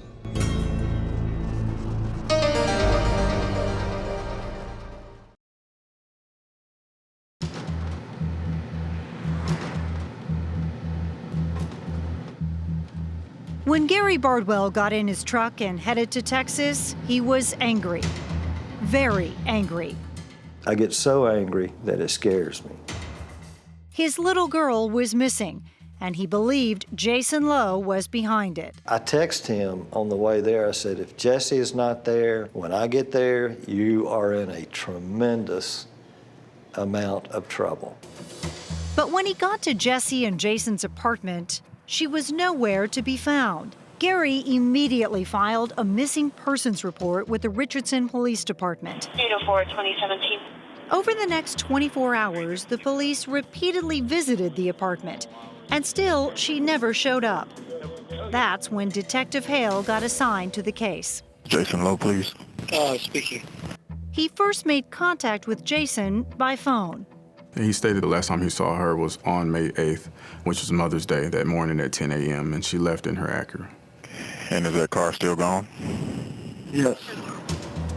The next day, Detective Hale made a house call and made another audio recording. Still hadn't heard from Jessie, right?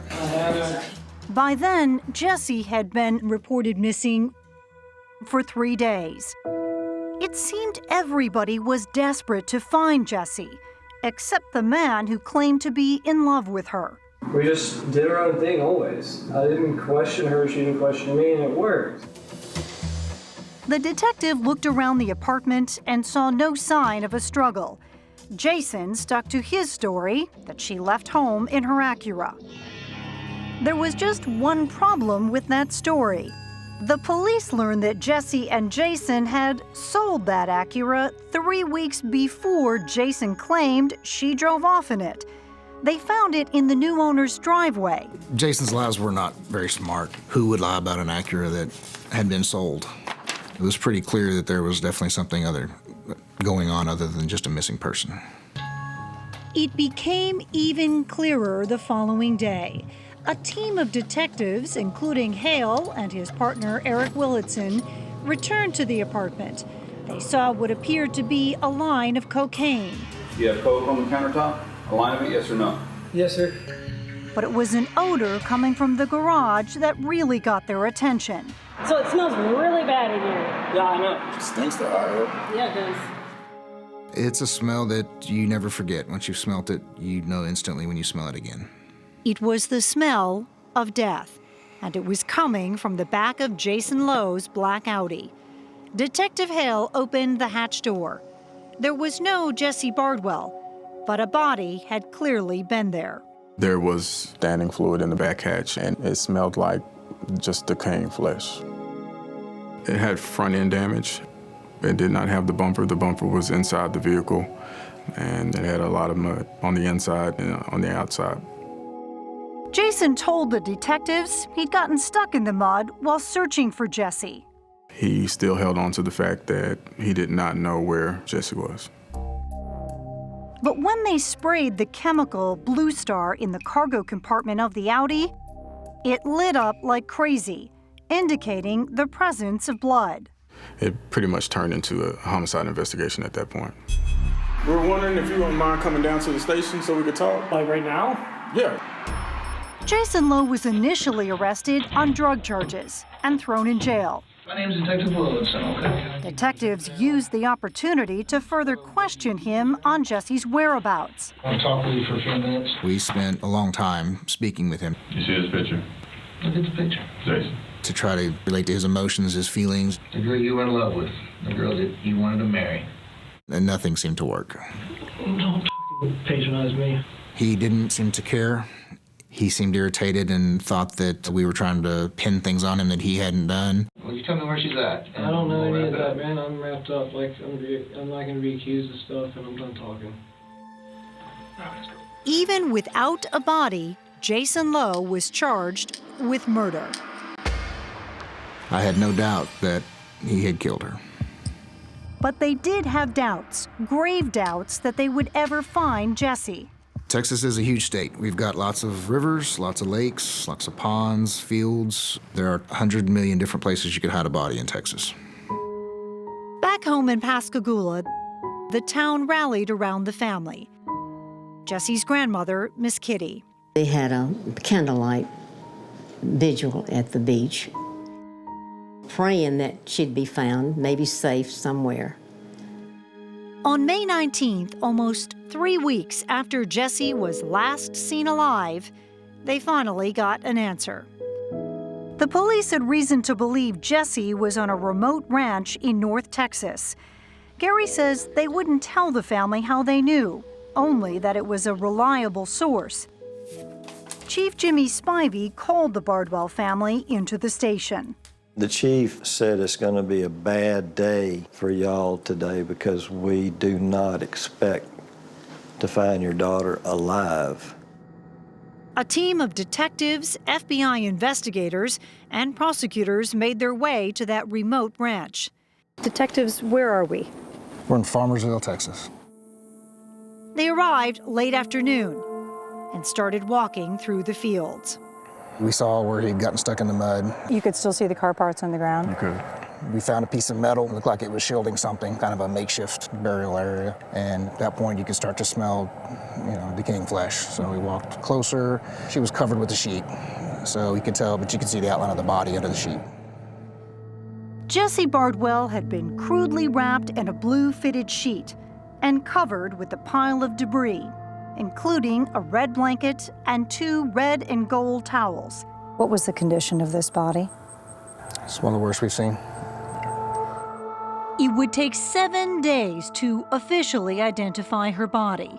The medical examiner ruled Jessie's death a homicide, but her body was so badly decomposed, officials could not say how she was murdered. I got Jesse's ring. That's her ring. That's her ring. Against his better judgment, Jessie's father read the autopsy report. I felt it was my responsibility as Jesse's daddy to read the report. Oh. She was brutally murdered, and she was thrown away like a piece of trash, wrapped up in a sheet, barely looking like a person. And they sent the hearse to Texas to pick her up. And my fireman buddies loaded her into the back of the hearse. This is my life now. I love you. Over 900 people showed up at First United Methodist Church to mourn the death and celebrate the life of 27-year-old Jessie Bardwell. If this town could be washed with all the tears that were shed over Jessie, it'd be real clean. We wouldn't even need for it to rain for the tears that were shed for Jessie. While the Bardwells spent the next year grieving, a very different-looking Jason Lowe was in a McKinney, Texas jail cell preparing his defense. One of the key issues in this case is whether or not to have our client testify. Jason's court-appointed attorney, Andy Farkas, says he is sure that Jason did not murder Jessie. He's not so sure Jason can convince a jury, but he has a plan. I've been a lawyer for 42 years. I have never done this before. Never done this before.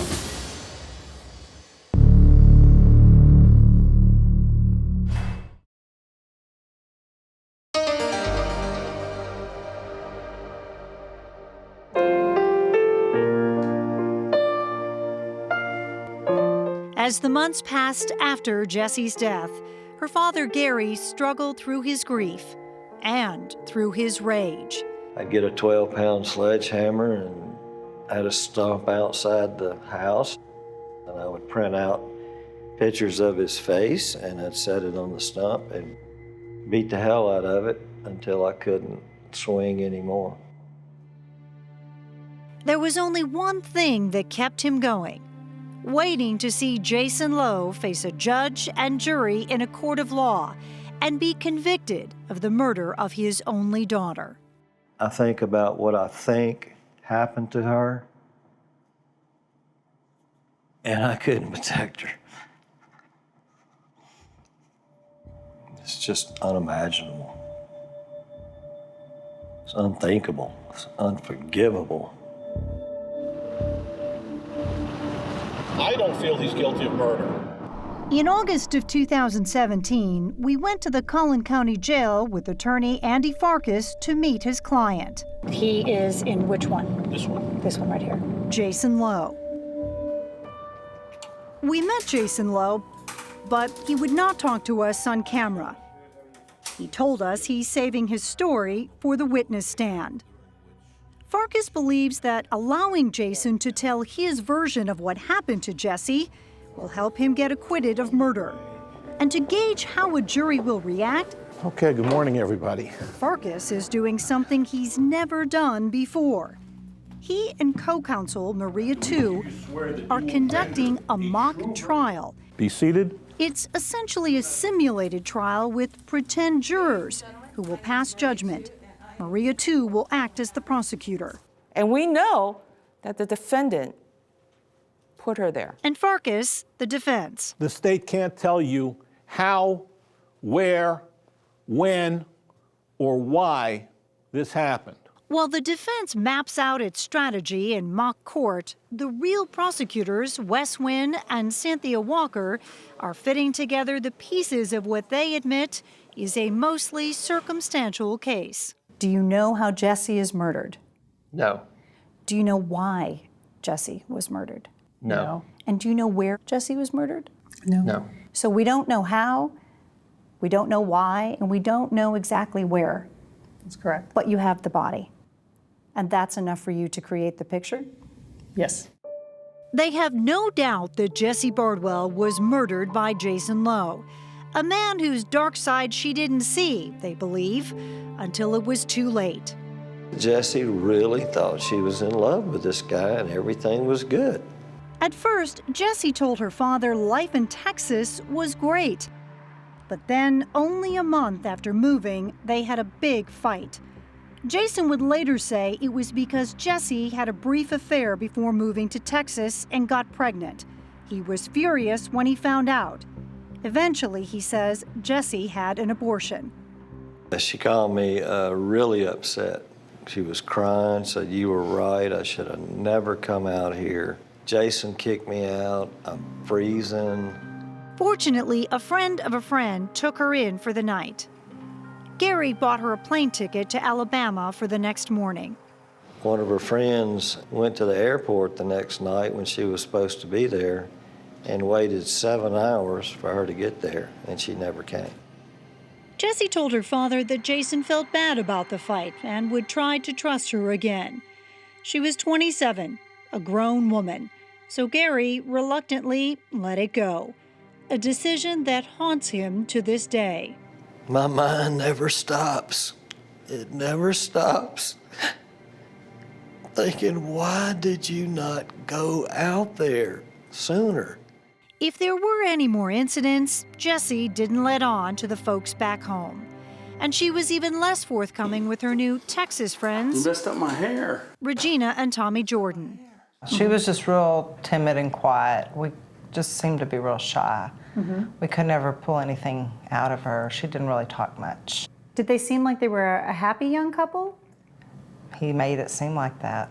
The Jordans were so fond of the couple, We took him into our wing like one of our own children. they asked them to house sit their home and dog while they went out of town for a few days. They left on May 1st. The last time you saw Jesse alive was here at your home? Yes. When they returned, everything seemed normal. But then they heard the shocking news. Jason had been arrested for murdering Jesse. Did you think he was capable of doing something like Not at all. We all kind of thought he was innocent. Tommy went to the jail to talk to Jason. All right, you pick up the phone and ask your business. A videotaped conversation What's up, brother? What's up, man? that would become a key piece of evidence in this case. Back up from the monitor a little bit, dude. It's scaring me. I go, man, I didn't know what happened. I f***ed up and made a mistake. Like, it was an accident, and I know what I'm guilty of. I'm guilty of criminal negligence. It was a stunning statement. Jason was now admitting he was there when Jesse died. Back at the mock trial, Criminal negligence. acting prosecutor Maria Tu I hope everybody heard that. seizes on those words as evidence of his guilt. He knows he's guilty. He's guilty of criminal negligence. Andy Farkas knows that tape will be one of his biggest problems. That's the only piece of evidence they have that ties him to her death. So Farkas road tests Jason's story. It was all an accident. So the story that Jason is going to tell on the stand, does the prosecution have any idea? Have they heard this story at all? No, They have no idea. no idea. But Farkas tells Jason's entire story to the pretend jurors. He's eager to learn their verdict. They deliberate over lunch. We don't have any evidence to show what actually happened. But neither does the state. That's right. I can't believe the DA ever took this case, frankly. And the mock jurors reach a verdict. What was the verdict after they heard the whole story? It was 15-0 acquittal. Not guilty? Hang on. Of murder. After hearing those two words, not guilty, Jason thinks there's a good chance he'll walk out of jail a free man.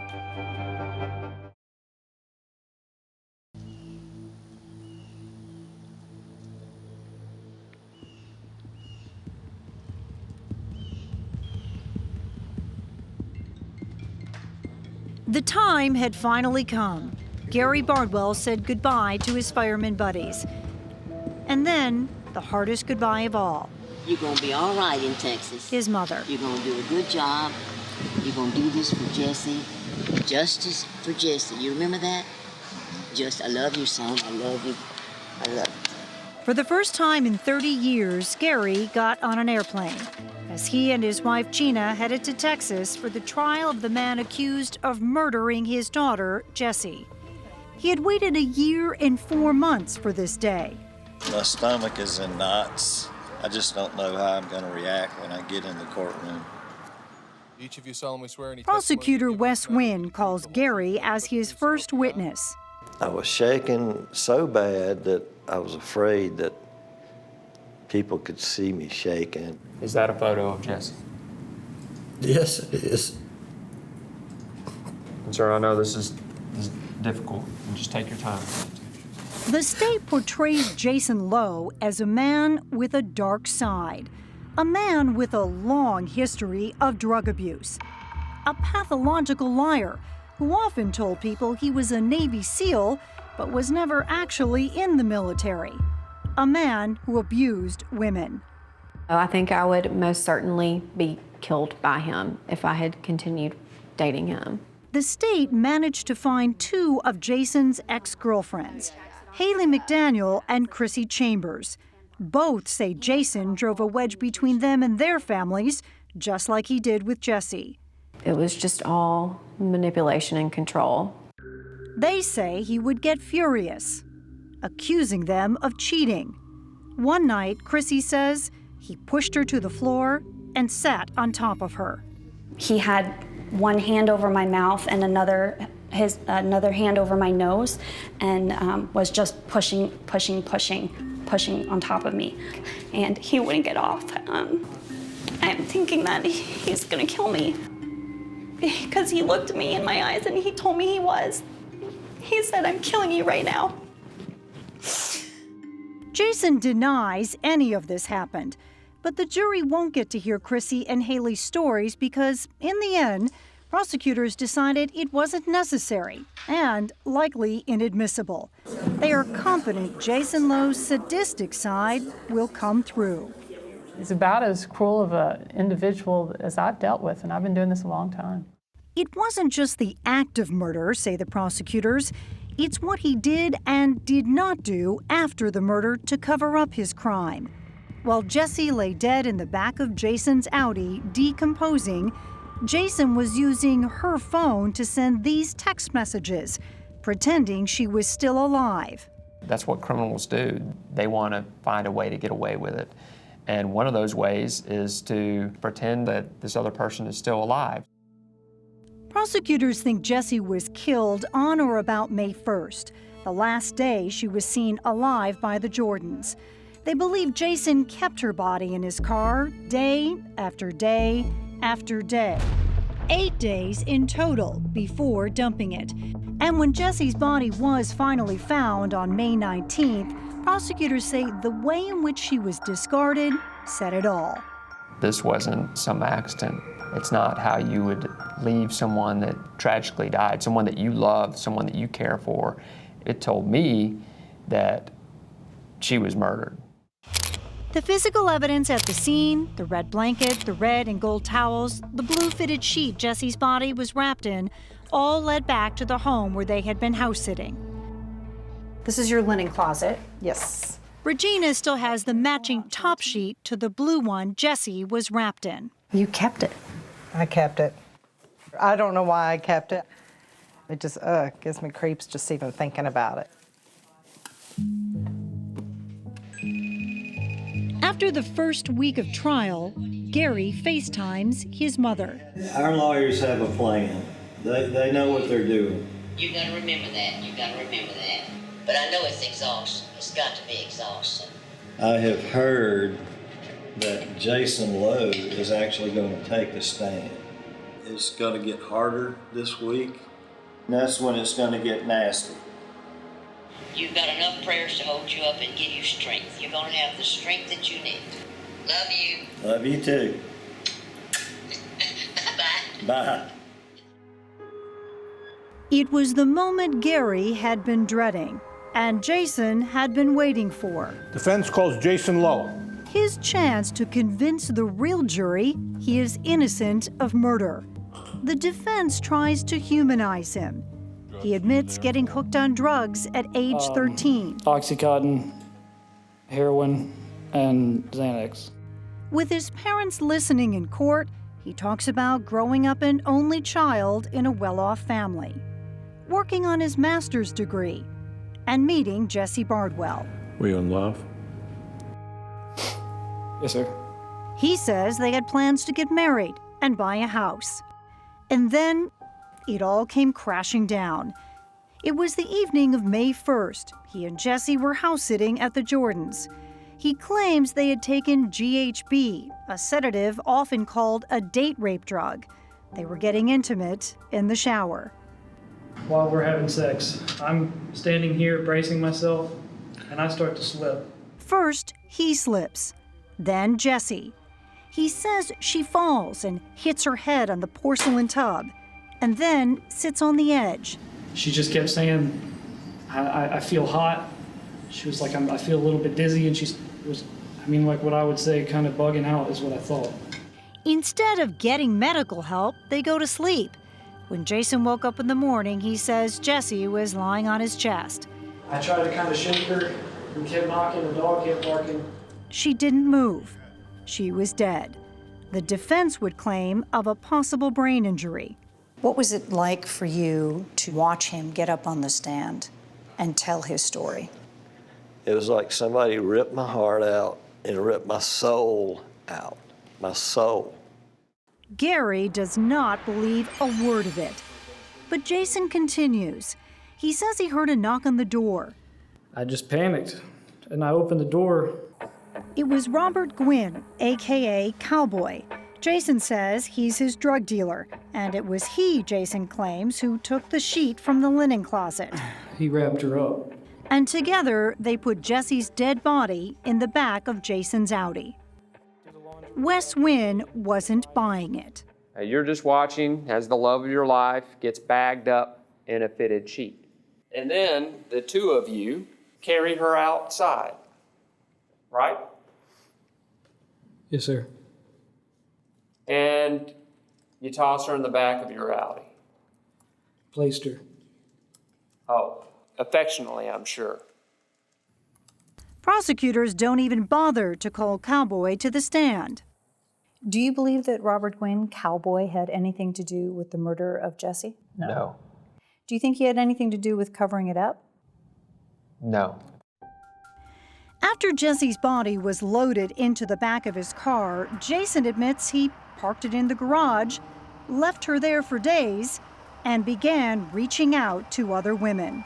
Sexting. Or I'd love to have you bent over like that while I give you what you want.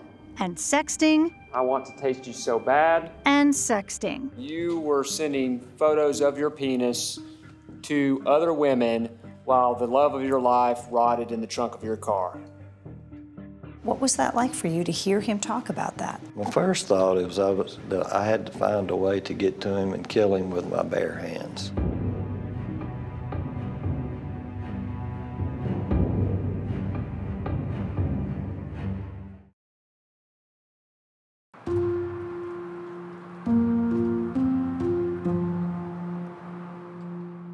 Prosecutor Wes Wynn is gunning for a guilty verdict. Never once said there's been an accident. And Jason Lowe is in his line of fire. Never once called the police. He aims right for the bullseye. The love of your life sits rotting in your trunk. And after all, it was just an accident. And hits his mark. You didn't want anyone to know she was dead. You didn't want anyone to find her body. After 7 hours of tears, She was asleep. excuses, I didn't know what to say. and denials, Knew I didn't willingly and intentionally kill someone. Kill Jesse. Kill the girl that I was in love with. the defense plays its last sympathy card. Who pointed out to the police where Jesse was buried? I didn't. Remember when the police wouldn't tell the Bardwells how they found Jesse's body? Well, it was Jason Lowe who told them where to find her. His lawyer says Jason did it for the sake of Jesse's family. But the prosecution says the only reason is because he cut a deal. You're getting something in exchange for that agreement, right? If convicted, instead of serving 99 years, the most Jason Lowe will serve is half that, 50 years. And why was that deal offered? It's important for the family. It was important to find her. After 5 days of testimony, Taking some items out of the vehicle. the lawyers sum up their cases. You can't trust a word that comes out of his mouth. For the state, it comes down to Jason Lowe's character. Evil typically doesn't announce itself. You rarely see it. And that's what we have here. But the defense argues the state did not prove murder over accident.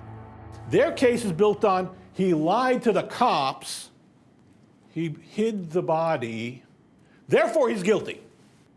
That's not proof beyond all reasonable doubt. It was now up to a jury to decide. After 6 hours of deliberations, the jury hands its verdict to Judge Scott Becker. Defendant, please rise. We, the jury, find the defendant guilty of murder as charged in the indictment. It was so sweet to know that monster is going to be put away for a long time. Before sentencing, Gary finally got the chance to face the man who killed his daughter. I looked him straight in the eyes, and it frightened me for about 5 seconds. There was nothing in his eyes, nothing. I'm very sad and angry. Standing beside Gary for support, Jason's ex-girlfriends. If I could say anything to Jesse, I would say, run. Just save yourself. That same day, Judge Becker sentenced Jesse's killer to the negotiated maximum, You can go with the deputies. 50 years. We took one last trip to Collin County Jail to see if Jason would finally own up to what he had now been convicted of. So I am walking in right behind me into the jail, and I'm going to ask him face to face, did you kill Jesse Bardwell? Hey, Jason. Hello. Thank you for doing this. Yes, ma'am. Have a seat, please. Thank you. Did you have anything to do with the death of Jesse Bardwell? No, ma'am. Did you murder Jesse Bardwell? No, ma'am. Why are you sitting here for 50 years? I'm reaping what I sowed. Like I said, I lied. I was scared, and I thought I could fix this. I thought about just myself. I didn't think about her family. I didn't think about her. He'll have half a century in a Texas prison to think about all that pain he sowed. If her parents were here right now, is there something you would want to say to them? I'm sorry. And what are you sorry for? For being a piece of dirt. After the trial, Gary Bardwell and his family went back to Mississippi, where he used to spend long summer days on the water with his daughter Jessie. Only now is he able to get back in a boat and go to some of the places they used to go. A bittersweet reminder of the daughter he lost. Jason Lowe took away a beautiful soul, a beautiful heart, the life of the party, a smile that would light up this dark room. She will live forever. I always called her my beautiful little girl. In my heart and soul. My beautiful daughter, Jessie. How many breaks can my heart take until it's taken away?